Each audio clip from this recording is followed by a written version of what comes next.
May your choices reflect your hopes, not your fears. The words of Nelson Mandela. It is International Nelson Mandela Day, and we're talking with Catherine Constantinides. She is a humanitarian and human rights defender to talk about this day and how we can and should be making a difference. Morning, Catherine. Welcome to the program. Good morning. It's great to be on the program with you. Thank you so much for having me. Okay, so it is International Nelson Mandela Day. What ought we be reflecting on? And you, as a humanitarian and human rights defender, what have you initiated and what do you want to see around you happening, not only on this day, how we carry it forward to the rest of the year and the rest of our lives? I'm currently in Kliptown inside an informal settlement where we have built a food garden. The food garden has been here for nearly 2 years, and we have been Wow. constantly trying to bring people here, get people involved, and trying to also share and teach the community that food security is something that is within their reach.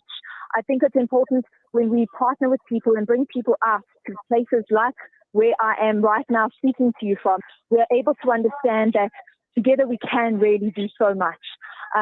This morning I am with Europa Art and Decor Vets who have come with boxes of new seedlings and compost and all sorts of things to rejuvenate this winter garden. I think that today allows us an incredible opportunity to remember the values and to reflect on the legacy left behind by Tata Madiba. And I think the important thing there is for us to understand that, every single one of us can do something from where we are. And this year's Mandela Day, I launched with the Nelson Mandela Foundation. I hosted the launch, which was in Zandspruit about 12 weeks ago. And the theme moving forward over the next few years will be that of food security. And I think it's important that we understand, as South Africans, hunger and poverty and inequality we face in our country is absolutely dire. People are literally starving.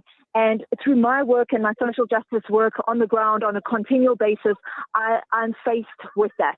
I work with children who only eat every 4 days when I go to their school with pots of food. And that food is only made possible by anonymous donors and individuals in their personal capacity and people who make it possible for us to feed.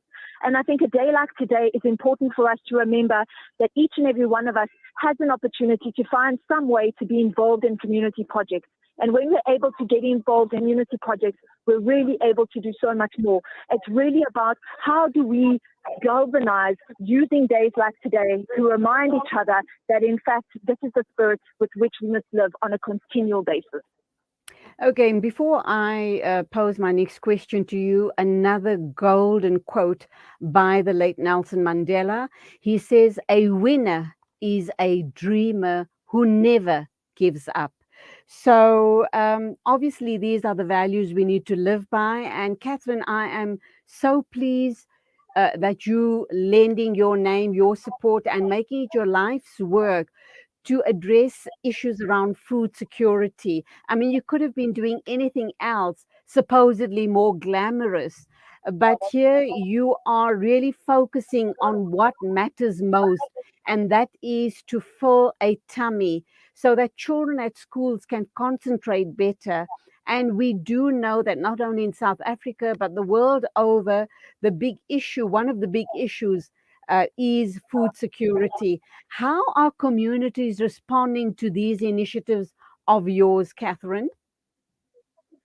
I'm privileged where I work on the ground because that is where I feel like I come alive. That's where I can have the greatest impact. The communities where I work have become like home. On Wow. Saturday, I hosted a big community project in Moletsane Park in Soweto. And while I was in Moletsane, I stood there and I just felt the embrace of the community. The way that I have been welcomed, not just as somebody who's coming in, but somebody who's part of that community. I honor these relationships, and these are the foundations in which I work. The foundations of commitment, respect, appreciation for each other, and understanding. And I think it's important for us to understand that when we are working in our communities, when we're working on the ground, no matter where we are, we must respect the people in which whose homes we enter, in the communities where we enter. And we have to find ways where we can understand each other, because I think sometimes we live in bubbles because it's safer that way from both a security perspective, but just a mental and emotional perspective. There are so many challenges in South Africa, but when I work on the ground, I'm privileged that I feel welcomed into a community as if I'm one of the community.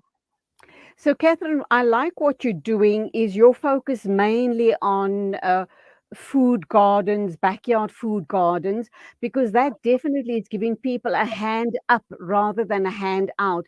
And how do people then respond to it? Because there are some people who have this culture of entitlement and believe that they should be fed. They don't need to do anything. How do you change that mindset, and what's the responses like? So there are two things I want to share. The first is that what we have seen happen through a lot of the work that I do, a lot of the work has to be very much an emergency response, in the sense that food hampers still need to be given out. You know, on the weekend I handed out 1,000 loaves of bread, and those loaves of bread was the only food that Wow. community had. But what we have to also just be cognizant of is that when we're teaching people about food security, and when we're bringing them into a space to grow their own food, we're enabling them to do something for themselves, and something that's truly rewarding. But it's a difficult thing, because, you know, unfortunately the reality is that we are under immense pressure with the growing inequality that we see, and the inability for people to find a way out of that poverty. So the work I do through Generation Earth on food security and sustainability looks at access to safe, clean drinking water. So how do we introduce, post-COVID, how do we reintroduce a space where food gardens can be reestablished and can be something that are value for our community? These are things that I'm working on, and the reality is that they require partners, they require sponsors, and they require support and contributions from people to allow us to do this work on a continual basis. So today is a beautiful opportunity for me to have people in our garden and to be able to really see what it is we're trying to do. And hopefully this will be the start of many great relationships moving forward, not just for my project, but for all of the community programs happening on the ground around South Africa today. Amazing work that you are doing, as a lot of people, community workers, are also doing, not only today on International Nelson Mandela Day, but I know your work's going to be carrying forward for many, many years to come. Catherine Constantinides, thank you indeed for making the change, being an amazing change agent in South Africa, a humanitarian and human rights defender. Thank you for talking with us today. God bless. Thank you so much. And anyone who wants to follow the project today, please find me on both Twitter and Instagram, Change Agent SA. You'll be able to see videos, and you'll be able to see the community, which really has come to life this morning here in Kliptown. Thank you for the opportunity. Pleasure entirely. Okay, and my question to you is, what are you doing to make a difference on International Nelson Mandela Day? Let it not only be for today or the 67 minutes of today. Let the project that you undertake or the initiative that you undertake be long lasting and touch people's lives in a positive way. Touch people's lives in such a way that they are going to be the change agents in their own lives, that they're going to take responsibility and they're going to take account of their situation and make the difference, and then obviously make a change in other people's lives. So please think about that. And that's where we have to wrap up. Thank you indeed for your company on News and Views today, on this Monday, the 18th of July, till tomorrow morning at the same time. Please take care. We are going to be wrapping up, Alhamdulillah, with a beautiful juice from the Holy Quran, Juice 18 with Mishari Rashid Al-Afasi. Please take a listen to that. And till tomorrow, take care on the roads. Have a wonderful day. Be blessed and safe. 3 after 10 exactly. Assalamu alaikum and Khuda Hafiz from me, Julie Ali.